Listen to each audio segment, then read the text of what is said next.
Welcome to another episode of the Regular Irregular Show. I am Sleepy Melbourne, your host with the most, and we're here to talk about episode chapter 21, Irruption. And we have a hilarious turn of events.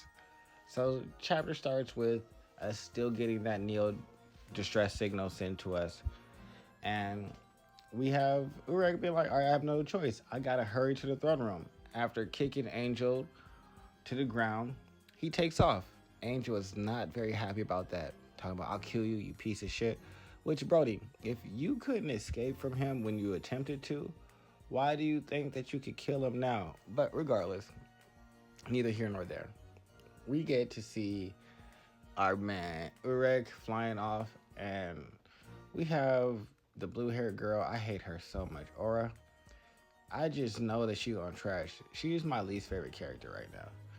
She was talking about, I was trying to follow you, but you disappeared, and I want to come help, and you're just such a weakling. But Urek doesn't really care, so he just flies behind her, picks her up, and they blast off towards the throne room where Neon and the Princess Ahad are.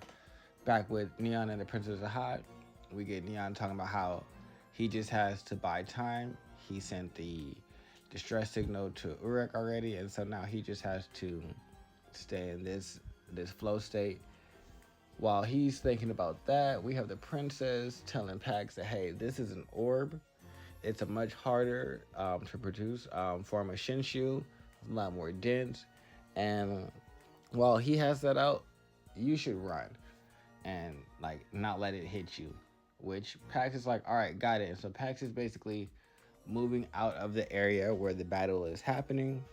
And we have a defensive/offensive battle of attrition to see who can get to who or who can stay away from who first. Or for the longest, not really first. I guess it's, can Urek get to the princess before the princess can get to Neo? Is, I guess, who can get to who. And can Neo stay away from the princess long enough for Urek to get there?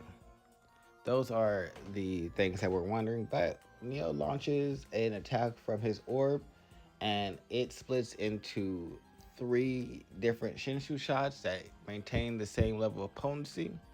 And he's able to control them independently, freely.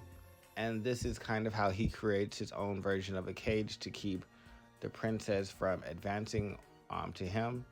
He recognizes that Ron is still breathing, and he's like, I can still save him.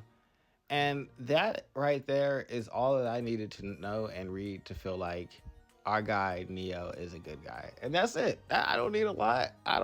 Like before, I was on the fence because like he got like, I feel like Ron, like, why we got to do all these sneaky deaky things, like, but maybe you've had tragedy in your past. Team got wiped out, got killed. You're the only survivor, and now you're just a lot more cautious after having gotten to however far you got with your previous team. And so now you're like, nah, I don't want to be overconfident, or just fight head on. Like, that's not how this is done here. Which, I mean, I'm completely with. I still got questions, but it does say this definitely won't end like last time. And there's like this splatter imagery. So definitely know that something chaotic happened to him last time. But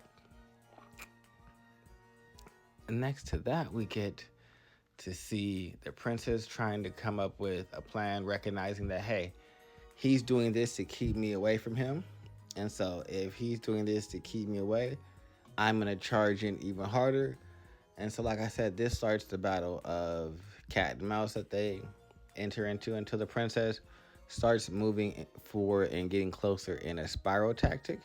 So she's always moving circular, but that circle is getting smaller and smaller. So she's spiraling in on our boy Neo, who, after having had her in a cage for a while, or a proverbial cage where he was able to, when she makes the first attack, use one of the bangs to stop that direction. She changed direction, use another bang to stop that one, and then when she changed direction again, use the third bang to stop her. And while you're head on, stop her. And then while you're doing that, you move back so you can continue to maintain that same level of distance while she's dealing with those. And so this doesn't work anymore with this spiral technique that the princess has used. And so once she's able to spiral her way all the way in, she is met by another surprise. Neo can't just use can't control one shot. He unleashes another shot full force into her face, and it does nothing. She's able to pretty much walk through that as if nothing happened and stab Neo's body, stabs him right in the side. Like, she just be cutting up our peoples. And after that, he's like, how you take the attack head on and withstood it all? And she's like, you're pretty amazing yourself. But if I didn't have this body, you probably would have won. You would have had a complete victory. And so we see our boy Neon, hands and knees, heavy breathing. And then Urek arrives. Well, not just yet. Pax gets bit up by a bull. And not just any bull, but the bull that was empowered by Angel. And so now they have a little bit of a battle on their hands, potentially, until Urek comes. And funny enough, Urek sees all the damage that is done to all of our people. I will mention that Neo mentioned something about tapping into the power of the gem and that he can't do that again. So I feel like maybe when Phantomanium brought in the stones, they were spread around the tower and different people or different entities or groups are trying to utilize them for different like powers and different things.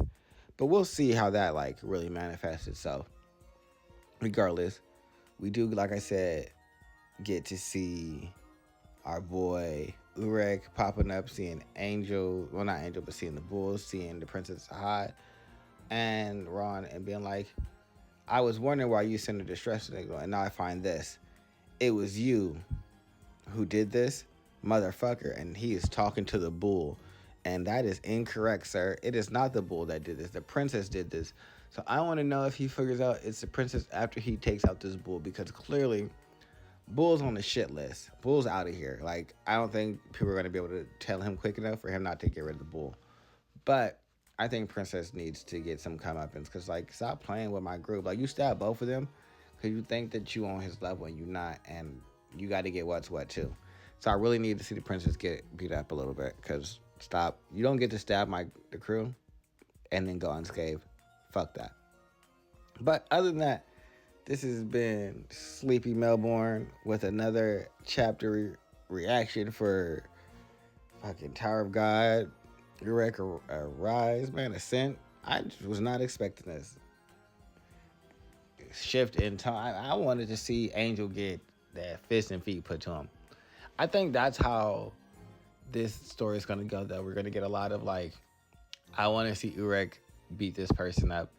And instead of us feeling like, oh, he has to, like, work to, like, get to that level of being able to do it, we have to, like, work to, like, get him in the position where, all right, this dude can't run, or he doesn't have other, like, prior standing commitments, and he can now put foot to butt and teach you what's what. But yeah, other than that, make sure you guys like, subscribe, and comment below. Goodbye.